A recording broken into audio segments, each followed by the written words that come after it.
It's your boy Butler. It's the best day of my life. Tomorrow's not promised. Go ahead and do your little dance for the while they still playing your song, man. So today, man, we're gonna talk about. I want to talk about one of the most dangerous prisons in the state of Georgia, Hancock. For a quote altercation with multiple offenders.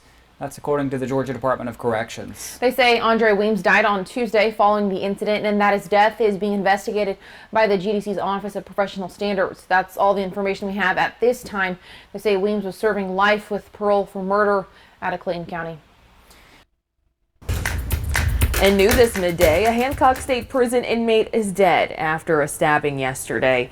Hancock County Coroner Dontrell and Okay, so now, Hancock State Prison is one of the most dangerous prisons in the state of Georgia. It's in Sparta, Georgia. It's actually my father's hometown. This is not a prison story. This is a conversation about violence, survival, broken systems, gangs, and emotional intelligence inside the walls of incarceration. If you've never been inside prison, it's hard to imagine the level of tension that exists every day. But inside places like Hancock State Prison, tension isn't occasional. It's constant. And when systems break down, when there are not enough officers, when gangs control movement, when contraband floods the compound, the environment becomes something closer to a battlefield than a correctional facility. Andrews tells us 36-year-old Andre Weems was stabbed during a morning fight. Andrews says the stabbing is being investigated by the Georgia Department of Corrections. This is at least the 5th homicide in Hancock State Prison this year. Andrews says there were at least 2 other deaths that weren't classified as homicides. We've reached out to the Department of Corrections for more information, but haven't heard back. We have a few new headlines we're following tonight. The Hancock County State Prison is reporting a death. Hancock County Coroner Dontrell Andrews says a man was stabbed just before 5 o'clock this evening. The inmate was identified as 27-year-old Gerard Johnson. He was taken to the hospital but died before arriving. His body is now heading to the GBI crime lab for an autopsy. The Department of Corrections is investigating what led up to the stabbing. Let Telfair, I was under good people that tried to make the best of their employees and tried to encourage forward striving. So that had a lot to do with it. I had people that was like, hey, look, you can do this thing. This is what you need to do. You need to do this, this, and this. And I was a young man, this was my first real thing where it's I got this thing and this is my thing and this is what I do, so I took it real seriously, Right. and I did everything what I thought I should do, to make sure I was successful. Okay. You graduated BCOT with honors. What values or expectations did they instill in you about what being a correctional officer was supposed to mean? My BCOT was very good. You're not dealing with different people every day. This is the same people every day. So if somebody's really good at talking, which some people are, then they can learn your habits and they can learn what it is that you like and these things, and they can use that to kind of be friendly, and then it goes from there. I think most of the time, and that's been the case with most of the interviews that I've done, because I've helped catch dirty staff, a bunch of times because I've been the CERT commander, at 3 prisons, and that's another thing that we are heavily involved in. So you got that, but then also you got people that come with that intent anyway. It's not that hard to say. It's not that hard to say. Let's say that I'm a guy that's locked up, and I got a cell phone, and I'm talking with a girl on the street, and she ain't got no criminal record. It's not hard for me to say, hey, look, make sure that you're not friends with me on no kind of social media. Come put in a job up here, and you're gonna infiltrate. Some spy type stuff. And you have that happen too. So. Okay. Sometimes they come in with that intention, and other times they just get caught up in the games, the manipulation of that. And the money is enticing, I'm sure, because they do. Contraband has a higher value in prison, right? No doubt. So tobacco is 1,000% marked up or more. That's crazy. And then it goes beyond that. So if somebody is really willing to do whatever for money, then you're going to have the opportunity to do it in the prison. You couldn't go in there if you was a civilian. You know, they had a few that was like old school civilians. Yeah. You know, that was in there. Like we had one guy that he went by the name Cracker Jack, and he was an old school guy that was from Macon that had been locked up for a long time. He stayed in there, and there was a few others, but other than that, C&D building was nothing but Bloods and GDs and a few Crips and some Muslims and stuff like that. Like it was everybody was affiliated that was in those buildings, and then the other buildings. What is life like for a person who has no affiliation? In the chain gang? Yeah. In the prison? Yeah. Specifically, where you were at Telfair, if you had no affiliation, then usually they would have jobs of some sort, and they would be working to try to get to A or H or G building, one of these other buildings that was kind of more laid back, that had older population in it and things like that. I mean, there was places that they go, and they could have went in C&D. But the thing is, like, most people wouldn't because they already knew what was up. Like, they knew it was going to be too much problem to be in there with that many gang members and you by yourself. Like, even if you can handle your business, like, it doesn't matter if 5 people rolled up on you. It don't matter how bad you are. Right. So they just self-preserve and just kind of stay out of those areas. So I don't know what year it got like that, but it was already like that when I came in 2014, as far as, like, we had a very large gang population at Telfair. Got you. And is there a gang that had a considerable amount of numbers as yeah. What it was pretty much neck and neck with Bloods and GDs. Right. But the GDs pretty much stayed on top, I would say. I mean, the stuff like that, it's like we don't know but so much. Like they know what's going on with that world more than we do most of the time. But I would say that the GDs had the more numbers, but it was about neck and neck. Like we would have probably 300 GDs and maybe 280 Bloods or something like that at the count. Something like that. Something like that. So it'd usually be when I first started. It would usually be around between the 250 to 300 mark of each of those two. Blood and GD. That's what we had the most of. News has learned less than an hour before the murders of 2 corrections officers, inmates were left unattended on a prison transport bus. One of them apparently got through the door separating the driver's compartment. The 2 inmates escaped after the murders in Putnam County, leading to a 3-day manhunt. Channel 2's investigative reporter Mark Winnie is live at the Fulton County Jail. He talked to one local officer about protocol. Mark? All right, so we are live on a Fulton County Sheriff's Office transport bus. We are still hoping to get on a state corrections bus, but what information we have turned up illustrates the peril, the unpredictability that the men and women who work on transport buses like this face. If it proves true, it is prelude to a tragedy, to the double murders of 2 state officers serving the people of Georgia. A source familiar with the investigation says inmates who were on the bus said while the transport bus on which Ricky DuBose and Donnie Rowe traveled was stopped at Hancock State Prison, the inmates were left unattended on the bus, and DuBose got through the door separating inmates from the driver's compartment. A container with food and a beverage belonging to one of the officers was taken, and so was some kind of oral tobacco product belonging to one or both of the officers. That a sandwich and the beverage were consumed by one or more inmates, and the container was returned to the front of the bus. Our source says this allegedly occurred less than an hour before the murders of State Corrections Sergeants Curtis Ballou and Christopher Monica on the bus in Putnam County. Our source suggested that, according to the inmates, the padlock on the door was not locked. And the source says a toothbrush was later found on the floor near the door, which may or may not have been used to bump the unlocked padlock open. Fulton County Sheriff's Lieutenant Derek Page says he'd be surprised if any agency's policy permitted leaving inmates unattended on a bus. In most cases, nobody wants to be in custody, so you can't take anything for granted in terms of what they can do or what they will do. The GDC officers you've dealt with here at the jail, always professional? Yes. An emailed statement from the Georgia Department of Corrections says the thoughts of the entire GDC family remain with the families of our fallen officers, and we are grateful for the support and assistance by our law enforcement partners, the public, and the media during this tragedy. We will continue to review and assess the facts surrounding the incident and determine how to move forward. In the meantime, we are looking forward to justice being served on the 2 individuals responsible for this heinous crime. Rowe and DuBose have been accused of murder and more. As the 2 suspects headed out of the courtroom last week, I fired a question at the pair about how they were going to plead. Not guilty, DuBose seemed to say.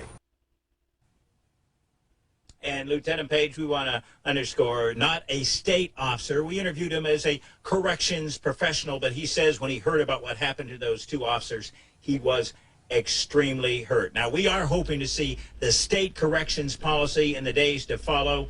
The commissioner and key folks there have shown integrity and intellect in our past dealings with them, and we are looking forward to seeing the results of their internal review and investigation. Reporting live outside the Fulton County Jail, Mark Winnie, Channel 2 Action News. We have more details on the officers. Sergeant Christopher Monica was 42. He was married with 2 daughters. Monica was an 8-year veteran of the Department of Corrections. Sergeant Curtis Ballou was 58 years old with 2 sons. He was a 10-year veteran of the Department of Corrections, and he served 11 years in the U.S. Army.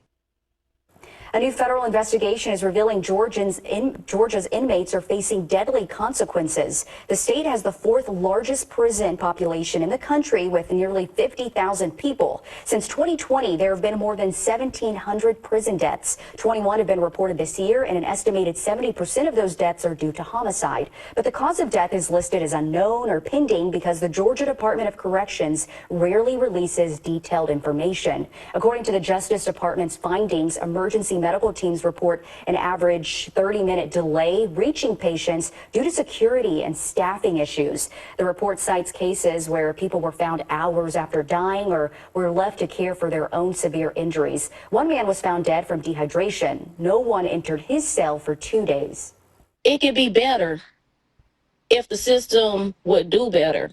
It could be better, but it seemed like the system don't care about how the inmates is dying. And that's just sad. And families deserve answers and justice for their loved ones.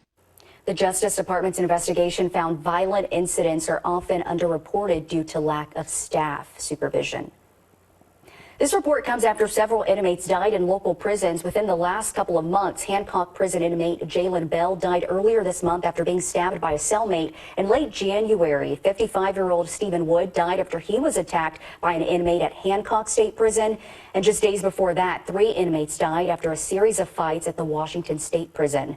In Augusta State Medical Prison, an inmate was stabbed to death last month. Columbia County deputies say John Tremere is charged in connection to the death of Jerry Merritt.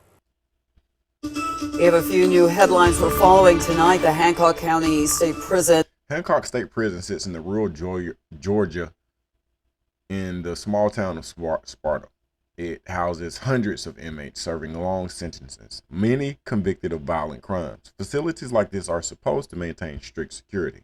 But over the last decade, serious problems have developed across the Georgia prison system. Investigations found that many prisons, including Hancock, suffer from severe understaffing, broken cell locks, gang dominance inside dorms. One report showed some facilities operating with over 70% correctional officer vacancies. Imagine that. 7 out of 10 guards positions empty. When that happens, inmates begin controlling movement, power structures form, and violence escalates. That's when prisons start turning into something different. They stop being controlled institutions and start becoming self-governed environments run by inmate groups. Is reporting a death. Hancock County Coroner Dontrell Andrews says a man was stabbed just before 5 o'clock this evening. The inmate was identified as 27-year-old Gerard Johnson.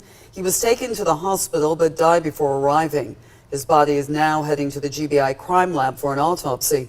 The Department of Corrections is investigating what led up to the stabbing. A man is dead after being attacked at Hancock State Prison. The coroner says 55-year-old Stephen Wood was attacked by his cellmate and died Sunday. They are working to learn his cause of death, but the coroner says it's being looked at as a homicide case. Wood's body will be autopsied in Atlanta. Cut.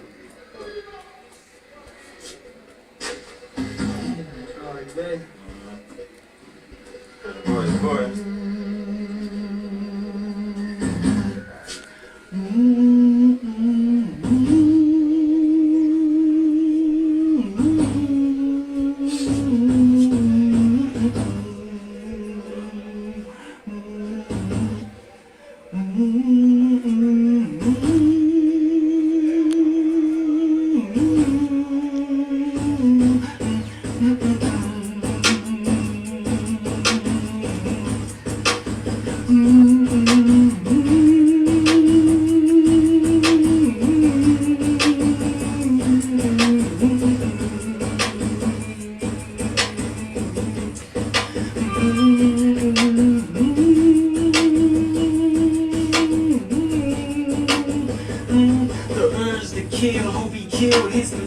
fatal attraction. Sweet dreams of my enemies, puking up blood and spasms. Taking out for you to go and open blast and come to your funeral, open fire and piss on your casket. Hope it's gonna be the new scene of some drastically tragic. Like when Biggie and Tupac got shot wrapped up in plastic.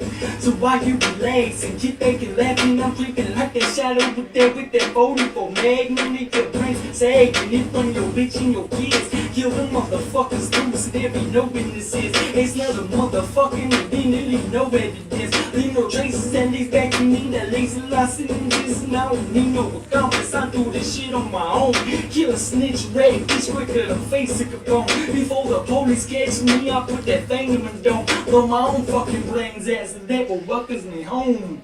And convicted of killing a pair of corrections officers has been sentenced to death. Ricky DeBose is one of the 2 inmates who killed officers Curtis Ballou and Christopher Monica on a transport bus 5 years ago. The death penalty case will automatically now head to an appeal under Georgia law. Stark example of how few officers are actually on the job these days. The video shows a dead prisoner slumped over a cell block railing while others complain he's been there for hours, all because no officer is on duty in their section of the prison. Fox 5 I-Team reporter Randy Travis investigated the video and the disturbing number of job vacancies in Georgia Department of Corrections. Randy? That's right, Russ and Courtney. The Department of Corrections knows it has a problem attracting and keeping employees. They've raised pay, held job fairs across the state. But in some prisons like this one, records show they have only a third of the staff they need. As you can see, it is Sunday, July 3rd at 8:17 a.m. This anonymous prisoner recorded multiple videos of a gruesome scene at Ware State Prison. We'll let him tell it. No officer have came back in this building and checked on nobody in over 3 hours. We have an inmate here that is dead, been hanging right here for the past 2 hours, at least 2.5 hours, dead. We blurred the image of 54-year-old John Eckers serving life with parole for murder. His body was balanced on the railing of the second level, arms dangling down. A Department of Corrections spokesman says staff arrived 18 minutes after this video was recorded. Dead. It's crazy. This is crazy. Investigators determined foul play is not suspected. But that's not the biggest question here. Why couldn't you guys have alerted the staff earlier? How could we when no one is in the booth, when no one is around? One of Eckers' fellow dorm members agreed to talk to us from his bunk, as long as we did not show his face. Is the Georgia prison system a more dangerous system now than in the past because of staffing? Well, of course it is. Of course it is. Let's go. Night after they were spotted near Hancock State Prison and later found carrying illegal drugs. According to the Hancock County Sheriff's Office, prison staff reported seeing someone in the woods near the annex. That led to a search where law enforcement found 42-year-old Jeremiah Canty and 27-year-old Jamirio Ray on prison grounds. They face multiple charges and are being held without bond. Well, 2 inmates at Hancock State Prison are dead after an altercation on Thursday. According to the Georgia Department of Corrections, the incident between Prince Porter and William Holman appears to have been gang-related. The GDC says one of the inmates had no visible signs of injury and that his death appears to have been medically related. A 3rd inmate was taken to the hospital. For our top story tonight at 5. An inmate was fatally stabbed at Hancock State Prison on Tuesday, according to Hancock County Coroner Dontrell Andrews. The stabbing happened while 33-year-old Corey July was outside in the prison yard. He said there was a physical altercation with another inmate that led to the incident. The death is being investigated by the Georgia Department of Corrections Office of Professional Standards. In January 2025, Hancock State Prison saw one of its most alarming incidents. 2 inmates were killed during a violent altercation that investigators said was gang-related. The victims were William Holman and Prince Porter. A 3rd inmate was seriously injured. Violence like this rarely happens in isolation. Behind every prison homicide, there's usually a deeper story. Gang disputes, unpaid debts, retaliation, leadership struggles. And because prisons often lack sufficient staff, supervision, conflicts escalate before anyone can intervene. Investigations into Georgia prisons have repeatedly pointed out a troubling issue: broken cell locks. When locks fail, inmates can move freely between areas they are supposed to be confined to. That allows gang members to hunt rivals or intimidate other prisoners. That's not just dangerous, that's a system collapsing. The U.S. Department of Justice is looking into whether the state of Georgia adequately protects its prisoners. It's an investigation that has been going on for nearly 8 months. Our Brittany Miller has been looking into that report. And Brittany, you spoke with a woman who shares the same concerns as the DOJ. That's right, Victoria. She says the state didn't do their part to protect her brother after he died while in their custody. I didn't pay attention either until this happened to my brother. Marley Williams' youngest brother was killed inside of a Georgia state prison. He had 1 year left until he would have been able to come home. Charles McKee, better known as Tristan, was convicted of second-degree arson and theft by taking. At 17 years old, he would enter the Georgia Department of Corrections. For a 17-year-old boy to be placed with child molesters and murderers who are doing life, he was a very easy target. Another inmate who was 10 years Tristan's senior is charged for his May 22nd murder. Despite her devastation, Marley says she doesn't blame her brother's killer. I feel like the inmates are a product of their environment, and it could have just as easily been my brother on the other side. The older sister. The story of Hancock State Prison is really a story about America's prison system. Violence inside prisons is not just about criminals fighting criminals. It's about human beings trapped in pressured environments, systems struggling to maintain control, and the long-term consequences of incarceration policies. And when you look at these stories, the murders, the riots, the escapes, you start to realize something. Prison doesn't just punish crime. It often creates new cycles of trauma and violence. And if society truly wants to change, we have to talk honestly about what happens behind these walls. This is a part one of 2 for Hancock State Prison. Please get in the comment section. Let me know what you want to hear about. Is there a prisoner from a different state? You want me to take a deeper dive into one of these Georgia prisons? I'm here for the people, so let's see what the people want. I am